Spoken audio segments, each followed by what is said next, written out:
Behind the popular supermarket chain Aldi lies an inspirational story with an unexpected twist. A story of innovation, division, secrecy, and frugality. But to make sense of it all, we'll have to go back to where it all began. In 1946, Karl and Theo Albrecht opened a discount grocery store that became the foundation of their journey, which reshaped the way millions of people buy their groceries to this day. So join us as we deep dive into how the Aldi Brothers escaped the shackles of war camps and turned a small discount grocery store into a billion-dollar empire.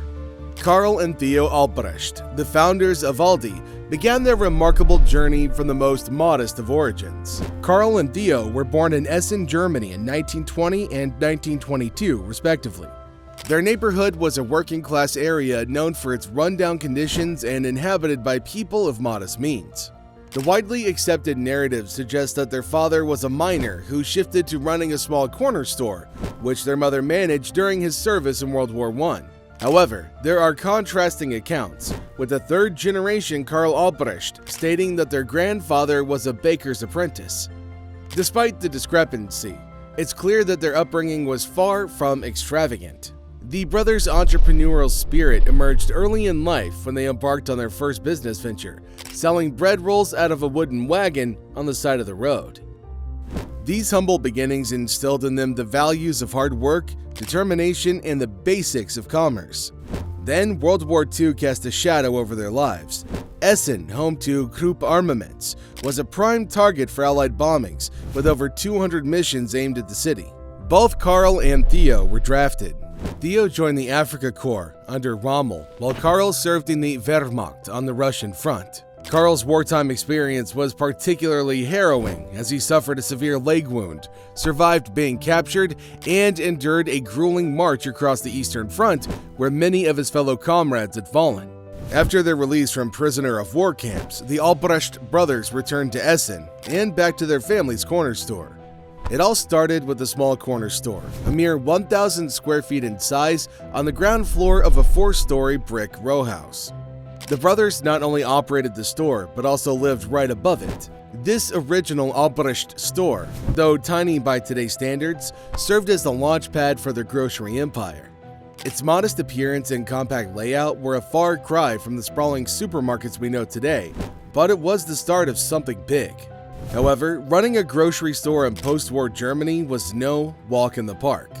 The brothers faced fierce competition from chain stores that were attracting customers with enticingly low prices. The challenge was clear. They had to find a way to compete and succeed. In a rare interview, Karl candidly admitted that the ever-growing competition was one of the most daunting aspects of their business. Little did they know that this challenge would drive them to create a grocery model that would disrupt the industry. Life in post-war Germany was marked by economic hardship, and the brothers were no strangers to financial constraints. When they managed to reopen their family store, their limited resources meant that they could only stock basic essential items like noodles, pasta, and soap. But here's where the magic happened. Almost unintentionally, they stumbled upon a brilliant business model. Offer the essentials at affordable prices and watch customers flock in. This birthed the mark of Aldi's signature low-cost, no-frills approach and also gave birth to its name, as Aldi is short for Albrecht Discount, meaning discount. But it didn't stop there. They embraced the American concept of self-service, allowing customers to bag their groceries, further reducing labor costs. This simple yet revolutionary approach not only garnered them a loyal following, but also became the cornerstone of Aldi's success story. In the mid-1960s, the brothers' life and business took a turn. A seemingly minor dispute over the sale of cigarettes triggered a pivotal moment in the Aldi story. Theo believed that adding cigarettes to Aldi's inventory would draw more customers, while Karl adamantly opposed the idea, fearing it would lead to increased shoplifting. In a decisive move, they divided Aldi along an imaginary line, which they coined the Aldi Equator.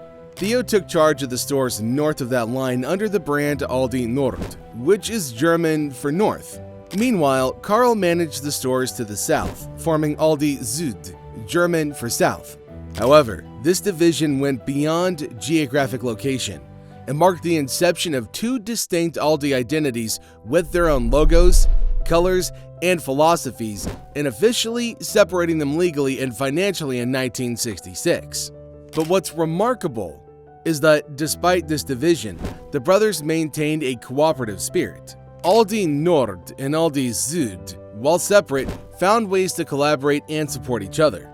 They recognized that their collective strength was essential to the continued success of the Aldi brand. The partnership extended beyond store operations to sharing crucial business information and joint negotiations with suppliers. The division of Aldi resulted in a unique collaboration that contributed significantly to Aldi's global success. But a major reason for that was also due to how secretive, private, and frugal the brothers were. If you thought the Albrecht brothers were just secretive about their business, you'd be surprised to learn that their privacy extended to their personal lives as well. These two grocery tycoons were known for their extreme privacy measures, and they took it very seriously to keep a low profile. For Theo, refusing to have his photograph taken was just the beginning. He commuted to and from his office in an armored car, taking different routes each day to avoid predictability.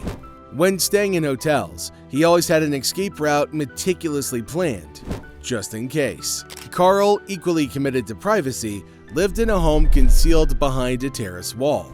Their commitment to privacy was unwavering, and they went to great lengths to shield themselves from the public eye. While they were billionaires, the Albrecht brothers lived lives of remarkable frugality. Despite their immense wealth, they indulged in very few luxuries. Their financial conservatism was evident in their choice of lifestyles. They didn't own any holiday homes, private jets, or yachts. Instead of tailored suits, they opted for off-the-shelf clothing. Theo, in particular, was notorious for using pencils until they turned to nubs. Their dedication to saving even extended to the upkeep of their burial plots. In 1997, they purchased cemetery plots in a municipal Essen-based cemetery. However, these plots became quickly overgrown with weeds, and only until plants went on sale at their own store did they attend to them. Maintaining such a private and frugal lifestyle while overseeing a global grocery empire might seem like a challenging balancing act, but the Albrecht brothers managed it with precision. They were intensely private, yet hands-on in their business operations. Theo, in particular, harbored a constant suspicion about his employees and was known for being the first to arrive at the office and the last to leave. He was deeply involved in even the minutest details of running the business. Carl, on the other hand, adopted a different approach. He placed trust in the people he hired, enabling him to delegate responsibilities effectively. As a result, he only needed to be present at the office in the mornings and spend his afternoons at home with his family. His door was always open to his employees, and he even made regular trips to various Aldi stores, considering it a lot of fun. Despite their distinct management styles and extreme privacy, they found a way to balance their personal lives with their Aldi responsibilities, ensuring the continued success of their grocery empire. This story shows that with hard work and determination, one can achieve great things, and that success is seldom achieved without facing challenges.